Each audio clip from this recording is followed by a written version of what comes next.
Feedem sessions. It'll be exciting. I think they're playing Big Church Day Out. Does anyone go to festivals in here? Like music festivals and stuff? I just went to Creation Fest. Yeah, Big Church Day I think is the biggest Christian music festival in the UK.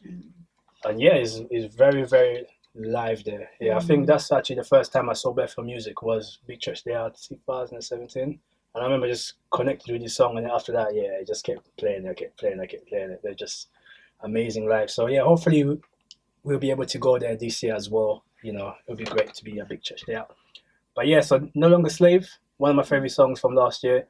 But in the building we have Folake Bridget Idowu, and she is a gospel artist, a worship leader. What else can I add to that title? I'm just a child of Just God. a child of God, sick, man. She shut it down like, I was about to say bishop, minister, all of that. All of that stuff. Just a child of God. That's awesome, man. Full of favor. Hey, amen. Amen to that. Amen to that.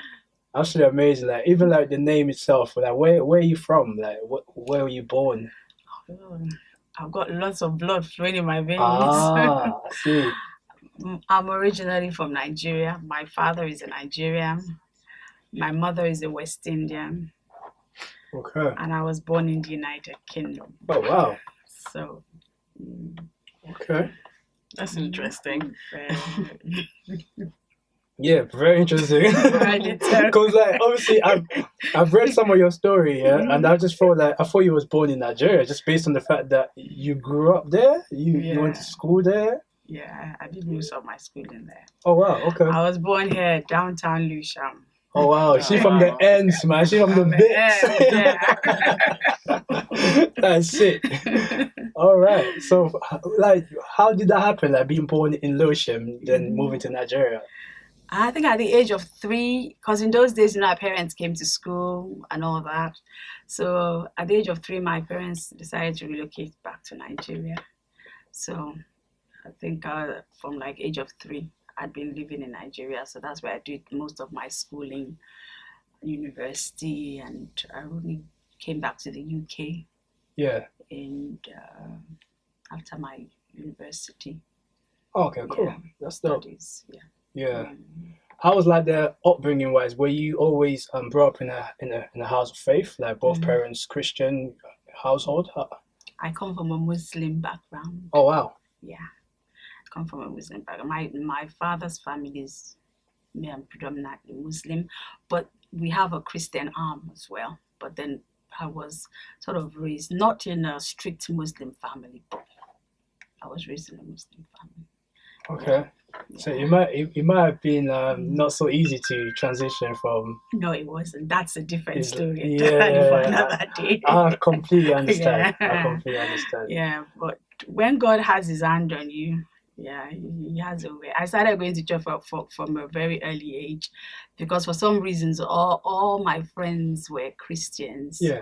And my dad was liberal, so on Sundays I'd disappear to my friends' houses, and I'll go to church with them, and I'll come back home just in time for lunch. Oh wow! So, but I was from a Muslim home, yeah. But I used to from like the age of like 9, 10. I had a regular church I was going to with friends. Okay. Yeah, until I finally decided by my own self when I was a teenager to give my life to Christ. Okay. Yeah. How was like that decision part of it? Like, what made you say, okay, obviously I'm already being young, coming from a Muslim family, yeah, sneaking into church almost. Yeah, that's already a risky one. Yeah, and then it's sneaking. Like, then for you to actually say, I'm gonna do this fully, and be out and open about it. Yeah.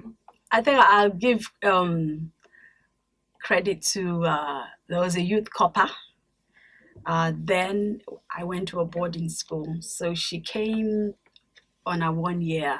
If you know Nigeria's system, you do a 1 year, like an intern thing in any school. So she came as our English teacher, and we were proud of like 4 or 5 girls. We used to hang around together, and we just sort of got stuck with her. She was like our big sister.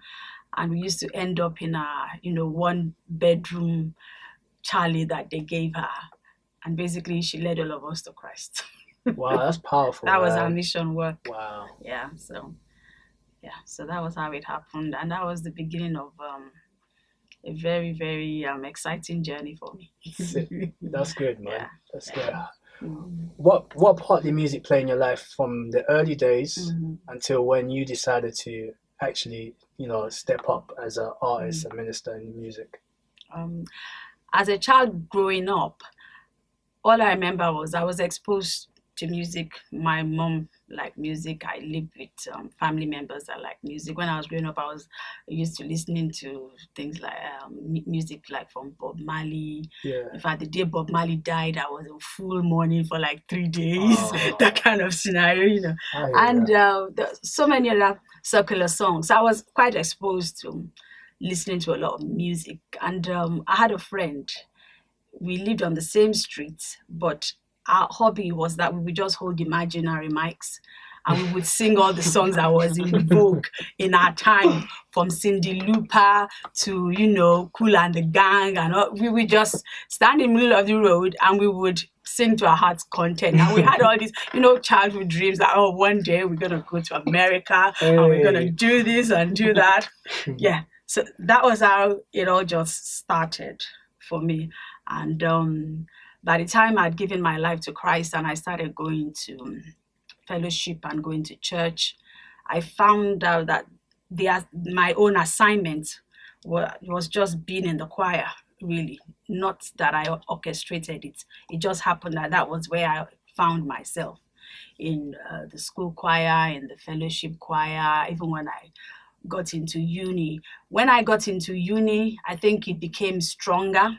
Yeah. Then I think I sort of sensed that this was much more than just, singing or a hobby or something that I liked. I sensed that at some stage it was going to go further than what I was doing at that point in time.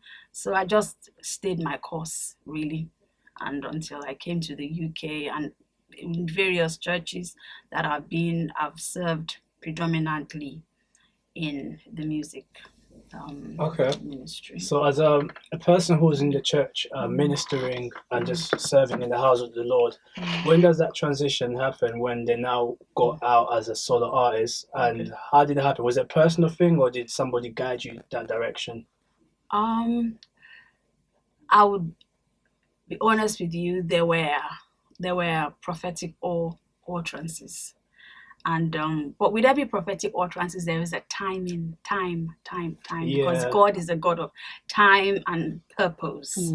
So when my family and I lived in London, we attended the church. There we were in RCCG, and the first time that someone spoke to me very strongly about it, what this person just said was, this and this is going to happen, but it's not time yet. And that was what she said. She said, it's going to happen, but it's not time yet. Yeah. So, and along the line, there were temptations to go out before time. You sort of sense, maybe now is the time and you want to go out. And the Lord says, it's not time yet. It's not time yet. Until it takes a lot of listening, being obedient, and, mentoring from pastors and friends to know when is the right time to do something, because there is always a right time in God's timing to do something. Whatever calling that God has on you, there is a perfect timing that God has allotted for it. So I think about last year, promptings became very strong, and I just had to listen to the Lord, listen to what God was saying to me through other people. And it's very important to listen to what the people of God that surround you with, what God is using them to say to you, because so many times you can't always see your blind spot, or you don't even see your blind spot really. But if you listen to people that see you, that know you, or that you stand before and minister to, God uses them to speak to you what he has spoken to them. It might be something you've known before. It might be even a clarification, or it might be, a yes or a no about something that you're not sure about. And so I had to listen a lot to what God was saying to me and what God was saying to me through other people. And then I just stepped out. I had lots of questions. Yeah. That I had a transition period where I asked the Lord a lot of questions. And some of them I got my answers. Some of them I'm still a work in progress. But the most important thing is that I've stepped out in faith and I've stepped out in obedience. And the adventure begins. But it's more than just begins though, because I know you've put out an album, and I know that takes a lot of like time, work, dedication, seeking after God's face. But you put out an album. Not only that, you're also a part of a headline show in Nigeria. Yes. So how was that whole process like, getting into the studio and getting an album out? When I was asking the Lord, I said, what exactly do you want me to do? Because if it's like a job, you have a job description. This is the way I look at it. If the Lord is sending you and says, go to Tesco and minister to 3-4 people, whether in word or in song, you ask him, so what's the strategy? How do I go about it? What's the job plan? So, okay, Lord, you want me to sing? What, how, when, who, you know? And I asked all these questions. And the first thing the Lord said was, this is how I want you to start to go about it. So I got all these songs together, and the recording in Nigeria, that was just, you know, when you sing and you minister to God, that's what's in the inside of you. And I'd gone to Nigeria for something entirely different. And I just sat down and I rang a friend and I said, is there a studio around here? I'm a bit constipated. I need to get these things out of me. It doesn't matter if it doesn't make the market, but they need to come out of me and just be somewhere. Because if God gives you a gift and you don't use it, sometimes it's like you've eaten too much food and you're not letting it out. It's got to come out of you, because that is why God put it there. It's meant to be used for something. So they found me a studio, and I did like half a job. And the guy said, oh, you would need to come back because you need to finish this up properly. And I said, yes, I don't like doing a half job. But I said, right now I've got so much on hand, so I'll come back. And that's precisely what I did. I did half of the album, and I came back to the UK, and I went back purposely. And I spent a whole weekend from Thursday to Monday morning. K2K Radio, Folake Bridget Idowu live.